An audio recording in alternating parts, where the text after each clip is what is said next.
Hello dear student, स्वागत है आप सभी का शुभम क्लासेस के इस नए वीडियो में। मैं संजीव सर। स्टूडेंट, आज के इस वीडियो में हम गॉस के नियम का प्रूफ और साथ ही साथ उसके अनुप्रयोग, ये दोनों चीज़ें जो है आज की इस वीडियो में डिस्कस करने वाले हैं।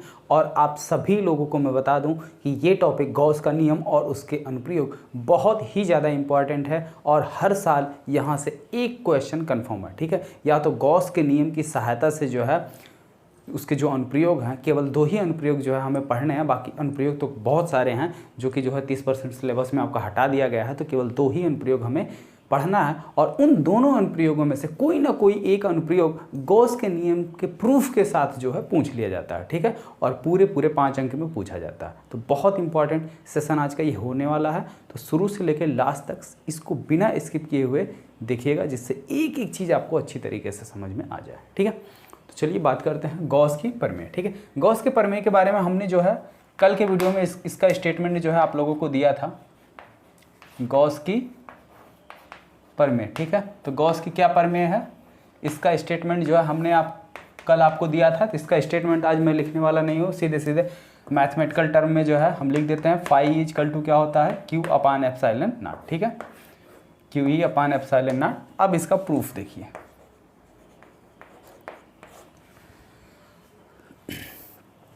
तो देखिए, सिंपल सी बात है, इनका स्टेटमेंट है कि किसी भी बंद पृष्ठ से संबद्ध कुल वैद्युत फ्लक्स उस पृष्ठ से संबंधित कुल आवेश का 1/ε0 गुना होता है। इसी को हमें क्या करना, प्रूफ करना। तो देखिए, बहुत ही सिंपल, बहुत ही आसान प्रूफ है। बस ध्यान से देखिएगा, सारी चीज़ें समझ में आएंगी। जैसे मान लीजिए ये हमारा क्या है, कोई इस तरीके से हमने एक अपना बंद पृष्ठ ले लिया। ठीक है, यहाँ पर कोई आवेश क्या है, क्यू स्थित है। यहाँ से r दूरी पर कोई बिंदु P है, r दूरी पर। ठीक है, अब इस बिंदु P पर हम एक सूक्ष्म क्षेत्रफल अवयव ले लेते हैं ds। क्या करते हैं, एक सूक्ष्म क्षेत्रफल अवयव ले लेते हैं ds। ठीक है, अब इस क्षेत्रफल अवयव का जो क्षेत्रफल वेक्टर होगा, वेक्टर ds कितना, इसका जो क्षेत्रफल अवयव होगा यानी कि ds कैप, वो इस डायरेक्शन में होता है। हमेशा क्षेत्र के क्या होता है, लंबवत होता है। ठीक है, अब एक चीज़ आप नोट कर लीजिए कि यहाँ पर आपका आवेश उपस्थित है। तो इस आवेश के कारण इसके चारों ओर, आवेश के चारों ओर क्या होगा, एक वैद्युत क्षेत्र होगा कि नहीं होगा, एक वैद्युत क्षेत्र उपस्थित होगा। तो मान लेते हैं इस बिंदु पर जो वैद्युत क्षेत्र की दिशा है वो किधर होगी, ऐसे ऐसे जाएगी। प्लस आवेश के कारण बाहर की ओर होती है, तो हम मान के चलते हैं प्लस आवेश। इस डायरेक्शन में आपका क्या है, वैद्युत क्षेत्र E है। ठीक है, वैद्युत क्षेत्र E है। यहाँ तक बात समझ में आ गई। अब देखिए, अगर यहाँ तक बात समझ में आ गई है तो बहुत आसान है। अब प्रूफ इसका जो है यहीं से स्टार्ट है। 2 लाइन आप लिखेंगे। माना कोई गॉसियन पृष्ठ, ठीक है, माना कोई गॉसियन पृष्ठ है जिसके अंदर क्यू आवेश उपस्थित है। उस गॉसियन पृष्ठ पर हमने एक सूक्ष्म क्षेत्रफल अवयव ds लिया। ठीक है, जो बिंदु आवेश से r दूरी पर स्थित है। ठीक है, r दूरी पर स्थित बिंदु P पर माना वैद्युत क्षेत्र की तीव्रता E है। ठीक है, तथा उस बिंदु P पर जो हमारा क्षेत्रफल अवयव ds है उसका एकांक सदिश कितना है, ds कैप है। ठीक है, अब देखिए, इस सूक्ष्म क्षेत्रफल ds से गुजरने वाला वैद्युत फ्लक्स कितना हो जाएगा, सूक्ष्म क्षेत्रफल अवयव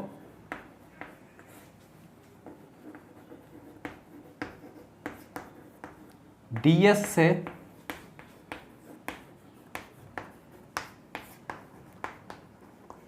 गुजरने वाला वैद्युत फ्लक्स,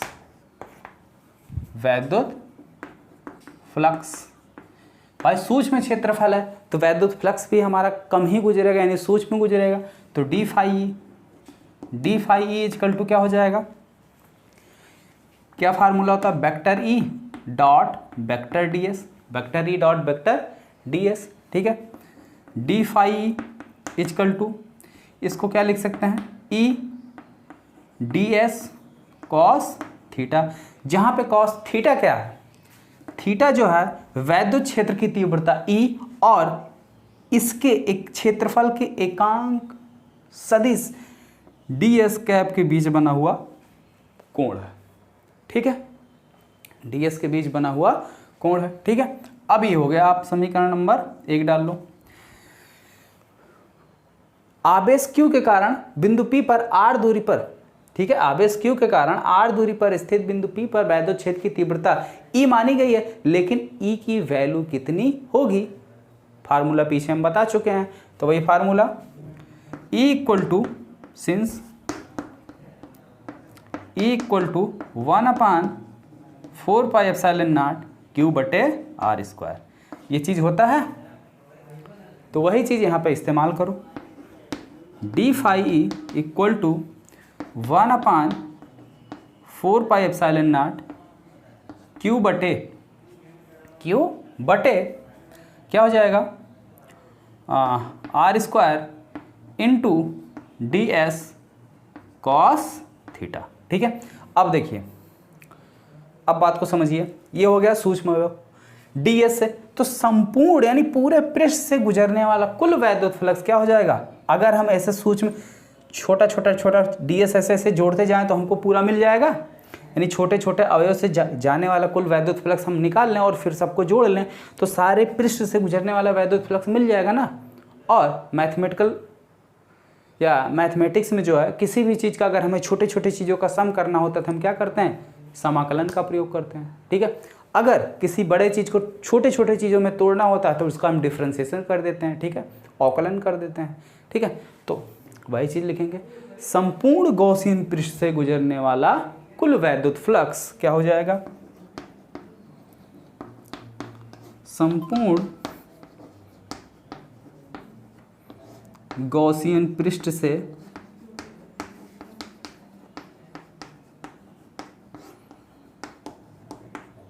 गुजरने वाला कुल वैद्युत फ्लक्स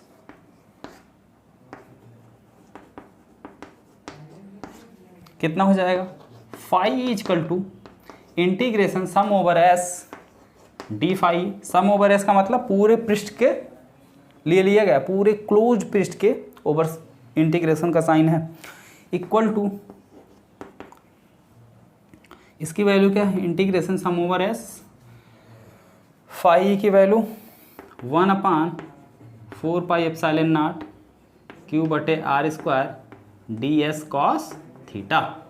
ठीक है, अब देखिए, जितनी चीज़ें कांस्टेंट है उसको इंटीग्रेशन के बाहर ले लो और जो चीज़ें वेरिएबल है उसको अंदर रखो। तो इसका इंटीग्रेशन कितना हो जाएगा? फाई इक्वल टू क्या मिलेगा? देखो, ये इतनी चीज़ें कांस्टेंट हैं, इसको बाहर ले लेते हैं। भाई दूरी बदल रही है ना, यहाँ है तो हो सकता है कम दूरी हो, ज़्यादा है, यहाँ आएंगे पास में हो जाएंगे, यहाँ आएंगे और दूरी कम हो जाएगा, तो दूरी हमारी वेरी कर रही, बदल रही है, आर का मान बदल रहा है, तो यानी ये वेरिएबल हो गया, इसको अंदर ही रखो। ठीक है, तो Q/4 पाई एप्सिलॉन नॉट। ठीक है, ये इतनी चीज़ें कांस्टेंट है, इंटीग्रेशन के अंदर गया ds कॉस थीटा बटे R स्क्वायर। ठीक है, ds कॉस थीटा बटे R स्क्वायर। अब देखिए, यही है ना ds, तो इसको अगर ऐसा हम मिला दें तो बता रहे हैं क्या हो जाएगा। पहले आप ऐसा कर तो लो। ठीक है,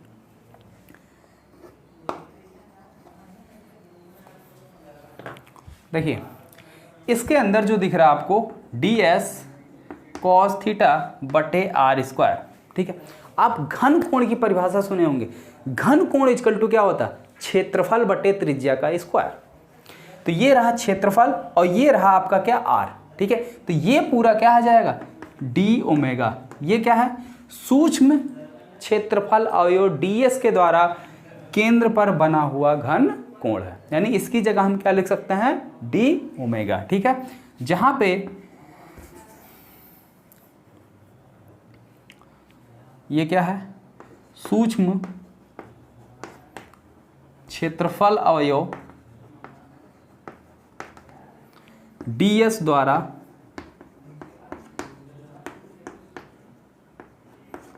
केंद्र पर बना घनकोण। ठीक है, इतनी बात समझ में आ गई?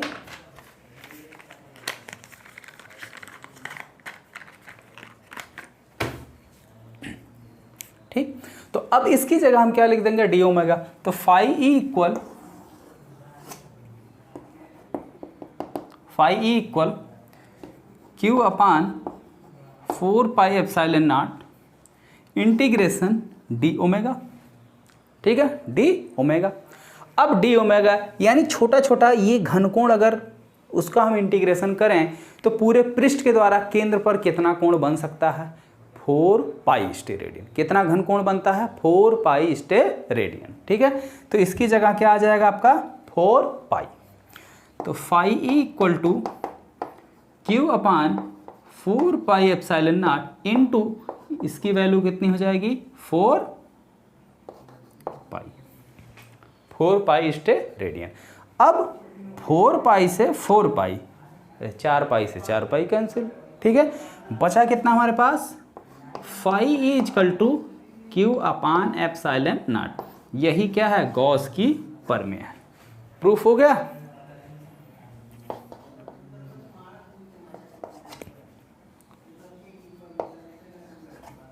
ठीक, प्रूफ हो गया। तो अब बताइए, यहाँ तक सबको अच्छी तरीके से समझ में आया, एकदम स्पष्ट रूप से? तो सभी लोग वीडियो को लाइक कर दीजिए और अपने दोस्तों में भी अधिक से अधिक शेयर कर दीजिए। और यदि अभी तक चैनल को सब्सक्राइब नहीं किए हो तो चैनल को सब्सक्राइब करके बेल आइकन का बटन भी हिट कर ले, जिससे हमारी आने वाली हर एक नई वीडियो का नोटिफिकेशन आपको आसानी से मिलता रहे। ठीक है, यहाँ तक बात समझ में आई? नोट करना हो तो नोट कर लो, नहीं तो फिर आगे बढ़ते हैं। अब बढ़ते हैं गॉस के नियम के अनुप्रयोग की तरफ। ठीक है, तो हेडिंग डालिए, गॉस के नियम का अनुप्रयोग।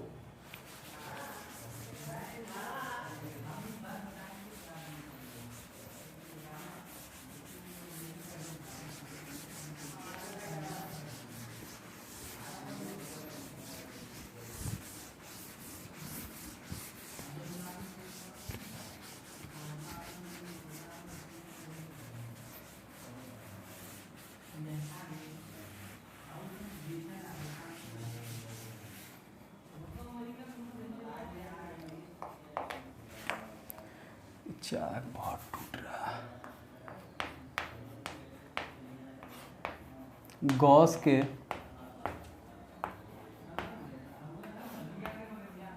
नियम का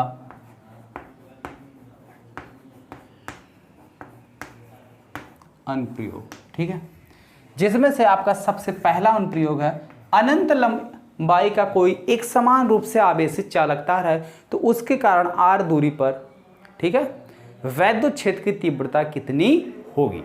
इसको निकालना है, यानी इसको जो प्रूफ करना है वो गॉस की प्रमेय की सहायता से प्रूफ करना है। ठीक है, पहले हेडिंग डालिए आप इसमें, अनंत लंबाई के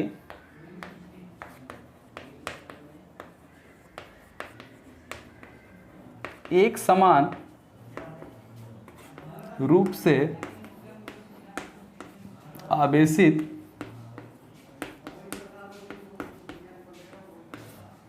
चालक तार के कारण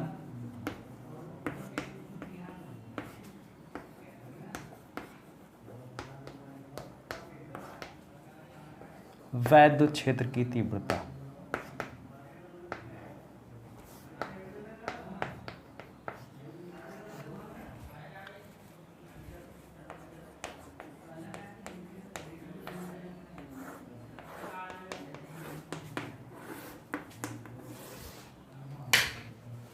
ठीक, देखिए, जैसे मान लीजिए ये हमारा कोई एक समान रूप से आवेशित चालक तार है। ठीक है, इस पर क्या है, प्लस एक समान रूप से आवेशित है, ये कोई चालक तार है। इसकी लंबाई जो है अनंत है। इसकी लेंथ हमने मान ली है कितनी है, a, b को नाम दे दिया। इसके अंदर क्या है, प्लस चार्ज उपस्थित है, यानी कि ये एक समान रूप से क्या है, आवेशित है। ठीक है, ये जो है एक समान रूप से आवेशित है।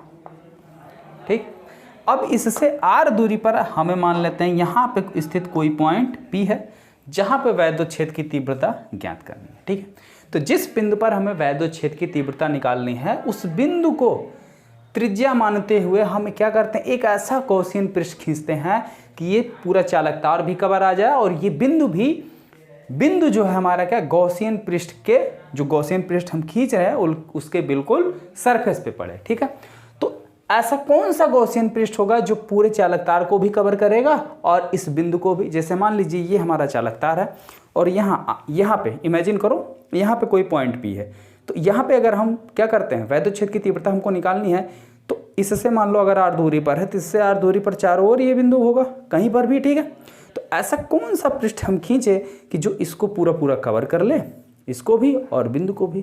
तो इसके चारों ओर अगर हम ऐसे क्या करें, एक बेलन बनाएं, ठीक है ना, एक सिलेंडर फॉर्म, सिलेंड्रिकल फॉर्म, तो वो इसको भी कवर करेगा और पॉइंट को भी कवर करेगा। कवर करेगा नहीं केवल, और अगर हम गोला बनाएंगे तो केवल यही पॉइंट कवर करेगा। इसके अगर मान लो बिंदु P यहाँ कहीं ऊपर हो तो उसको नहीं कवर करेगा। और वैसे भी अगर सर्कल खींचते हैं तो केवल इस चाक को इसी दूरी पर कवर कर रहा, पूरे चाक को नहीं कवर कर रहा। हमें ऐसा पृष्ठ लेना है जो पूरे को कवर करे, तो पूरे को कवर करने वाला क्या मिलेगा, केवल और केवल बेलन मिलेगा। ठीक है, यानी कि सिलेंड्रिकल फॉर्म। ठीक है, तो इसको कवर करता हुआ हम क्या करते हैं, एक गॉसियन पृष्ठ खींच लेते हैं इस तरीके से।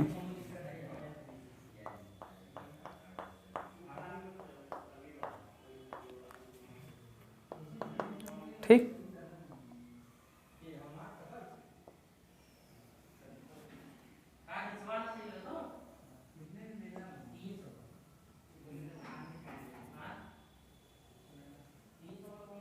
ठीक, इस तरीके से हम क्या करते हैं, एक गॉसियन पृष्ठ खींच लेते हैं। अब इस गॉसियन पृष्ठ को कोई नाम भी दे देते हैं, ये CD।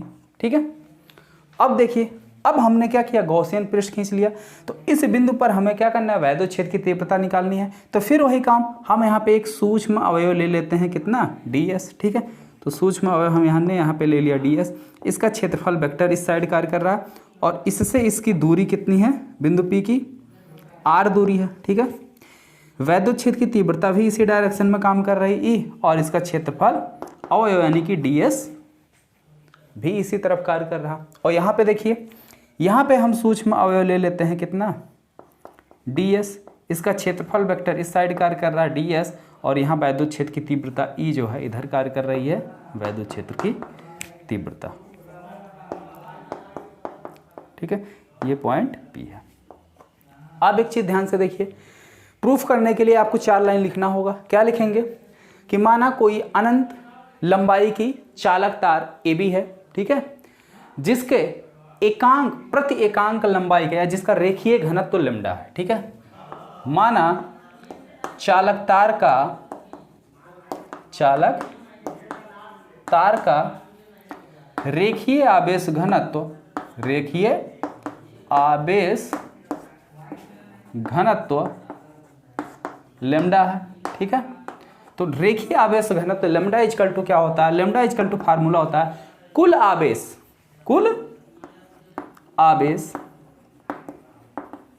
बटे तार की कुल लंबाई। थोड़ी देर के लिए मान लेते हैं तार की लंबाई कितनी है, L है, और आवेश इस पर कितने उपस्थित हैं, Q।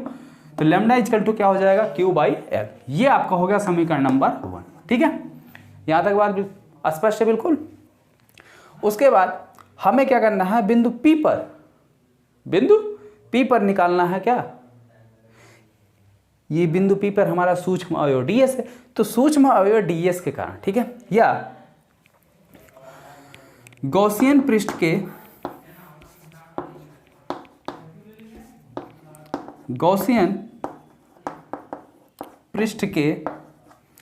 वक्र सरफेस, ठीक है, गॉसियन पृष्ठ के वक्र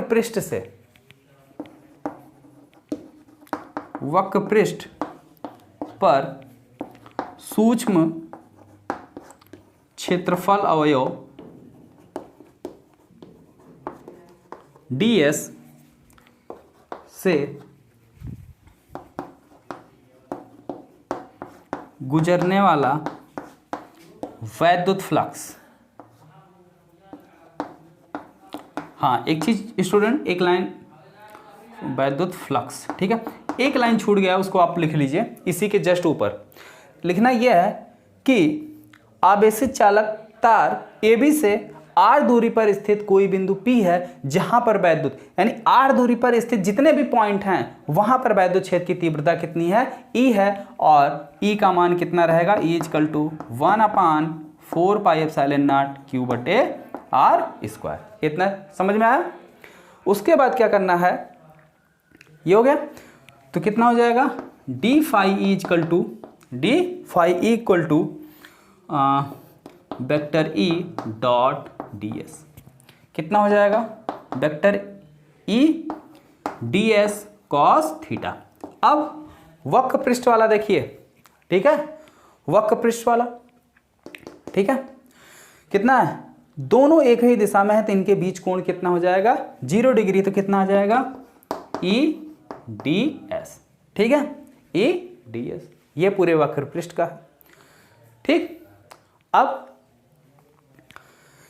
यहां से ये भी तो पृष्ठ है हमारा, इधर से गुजरने वाला वैद्युत फ्लक्स क्या हो जाएगा, 0। क्यों, क्योंकि इसके बीच में जो कोण बन रहा है वो 90 डिग्री बन रहा है। कितना बन रहा है, 90 डिग्री, और cos 90 की वैल्यू कितनी होती है, 0। ठीक है, तो इधर से जो पृष्ठ जो भी वैद्युत फ्लक्स होगा वो 0 हो जाएगा, नीचे से भी गुजरने वाला 0, यानी जो भी वैद्युत फ्लक्स गुजरेगा वक्र पृष्ठ से ही होकर गुजरेगा। ठीक है, बात समझ में आ गई, तो उसको हम यहाँ इंक्लूड नहीं कर रहे हैं। ठीक है, मान लीजिए अगर आपसे कोई पूछता है या एग्जामिनर ही पूछ लेता, पता चला आप इसी तरीके से प्रूफ किए हैं, ठीक है, वाइवा लेने जो आएंगे एग्जामिनर, ठीक है, तो अगर पूछ ले कि यहाँ से गुजरने वाला, ठीक है, इसके लंबवत जो सिलेंड्रिकल फॉर्म के जो लंबवत ऊपर नीचे वैद्युत फ्लक्स 0 मान लेते हैं, वो क्यों 0 होता है, तो इसके बीच में जो कोण बनता है वो 90 अंश होता है, इसीलिए 0, cos 90 की वैल्यू क्या होती है, 0। ठीक है, अब देखिए, तो संपूर्ण वक्र पृष्ठ से गुजरने वाला, संपूर्ण वक्र पृष्ठ से गुजरने वाला वैद्युत फ्लक्स क्या हो जाएगा, phi E equal to integration sum over S D phi E equal to integration sum E D S. ठीक है, कॉस थीटा की वैल्यू तो 0 हो गई, cos 0 की वैल्यू कितनी हो जाएगी, 1, और ई का मान उठा के आप रख दो, ई का क्या करो, मान उठा के रख दो। ठीक है, यहाँ तक हो गया, नोट कर लो, हम थोड़ा सा मिटाएंगे, नहीं तो स्क्रीनशॉट ले लो। ठीक है, ठीक है, तो यहाँ तक हो गया। अब आगे देखो, ई को अंदर ही रखो, ई को बाहर ले लो और डी एस को अंदर ही रखो, तो फाई ई इक्वल टू हमको क्या मिल जाएगा, ई इंटीग्रेशन डी एस, और पूरा इसका इंटीग्रेशन करेंगे, यानी इसको जोड़ते जाएंगे तो कितना मिलेगा, बेलन का वक्र पृष्ठ, और बेलन का वक्र पृष्ठ होता कितना है स्टूडेंट, 2 पाई आर एच। कितना होता है, 2 पाई आर एच। तो फाई ई इक्वल टू हमको मिला फाइनली ई इंटू 2 पाई आर एच, यानी इसकी पूरी हाइट, और इसकी पूरी हाइट कितनी, यानी ए बी की जितनी हाइट होगी, ए बी की लंबाई कितनी ली गई है, एल। ठीक है, 2 पाई आर एल। ठीक, ये हो गया आपका समीकरण नंबर 1। ठीक है, नहीं 1 वहां बनाए थे, 2 हो गया। अब गॉस की प्रमेय से, गॉस का नियम क्या कहता है, गॉस के नियम से, तो गॉस का नियम कहता है कि phi E equal to Q upon epsilon naught, Q upon epsilon naught. ठीक है, आपको याद होगा समीकरण नंबर 1, लैम्डा इक्वल टू क्या था, क्यू अपान एल, तो क्यू इक्वल टू यहां से क्या हो जाएगा, लैम्डा इंटू एल। ठीक है, तो यहां पे हम क्या लिखेंगे, lambda L upon epsilon not, lambda L upon epsilon naught. ठीक है, तो ये हो गया आपका समीकरण नंबर 3। समीकरण 2 और 3 से क्या मिल रहा है, समीकरण 2 व 3 से फाई की जगह क्या लिखोगे, लैम्डा ई बाई एल। ठीक है, lambda L upon epsilon naught equal to E into 2 pi R L. यहाँ पे हम ई की वैल्यू रख क्यों नहीं रहे, क्योंकि हमें यही ई तो निकालना है, ई ही निकालना है। ठीक है, इसलिए ई की वैल्यू नहीं रख रहे हैं। तो ई इक्वल टू क्या हो जाएगा, इसको भेज दो इस साइड, ये इंप्लाइज करेगा ई इक्वल टू एल से एल आपका कैंसिल हो जाएगा। ठीक है, तो lambda upon 2 pi R into epsilon naught, इसको थोड़ा सा सीक्वेंसली अरेंज कर लो, तो सीक्वेंसली अरेंज करोगे कितना हो जाएगा, 1/2 की जगह लिख दो 4 पाई एप्सिलॉन नॉट, लेमडा की जगह लिख दो 2 लेमडा। ठीक है, 2 से 2 कैंसिल, फिर 2 आ जाएगा। ठीक है, बच रहा आपका आर, तो ये हो गया आर। तो फाइनली हमको मिल गया वैद्युत क्षेत्र की तीव्रता E इक्वल टू 1/4πε0 2 λ/r। ठीक है, ये क्या है, अनंत लंबाई के एक समान रूप से आवेशित किसी चालक तार के कारण वैद्युत क्षेत्र की तीव्रता है। ठीक है, बात बिल्कुल यहां तक समझ में आ गई, एकदम स्पष्ट। तो एकदम स्पष्ट यहां तक बात समझ में आ गई हो तो कोई बात नहीं है, और अगर नहीं समझ में आई हो, कहीं पर कोई डाउट हो, तो आप उसको कमेंट सेक्शन में कमेंट करके पूछ सकते हैं। ओके स्टूडेंट, और इसको जो है वीडियो देखने के बाद आप कॉपी पेन लेके अच्छी तरीके से प्रैक्टिस कर लीजिए। अब एक अनुप्रयोग और आपका बचा हुआ, उसके बाद पहला चैप्टर आपका कंप्लीट हो जाएगा।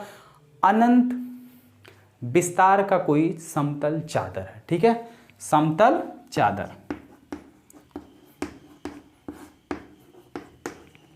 समतल चादर के कारण जो है और आपका निकालना है एक क्वेश्चन जो है आपका और बताना है, एक डेरिवेशन और है, बाकी उसके बाद ये चैप्टर आपका पूरी तरीके से द एंड हो जाएगा। और इसको आज के वीडियो में इसलिए कंसीडर कर रहे हैं, पूरे चैप्टर को लेके पहले लेक्चर से लेके अब तक जिसको भी कहीं पर भी डाउट नज़र आया हो या कहीं पर भी ना समझ में आया हो, तो आज की वीडियो में वो नीचे कमेंट सेक्शन में, कमेंट बॉक्स में कमेंट करके पूछ सकते हो। कल ये एक ही टॉपिक बचा हुआ है और इस एक टॉपिक के साथ साथ आपके सारे डाउट भी क्लियर कर दिए जाएंगे, और उसके बाद जो है इस चैप्टर के न्यूमेरिकल बताए जाएंगे। ठीक है, तो बात समझ में आ गई है। जिसको कहीं पर भी पूरे चैप्टर में पहले लेक्चर से लेकर अब तक कोई डाउट हो वो पूछ सकता है, और अगर कोई डाउट नहीं है तो बहुत अच्छी बात है। मिलते हैं फिर कल की वीडियो में।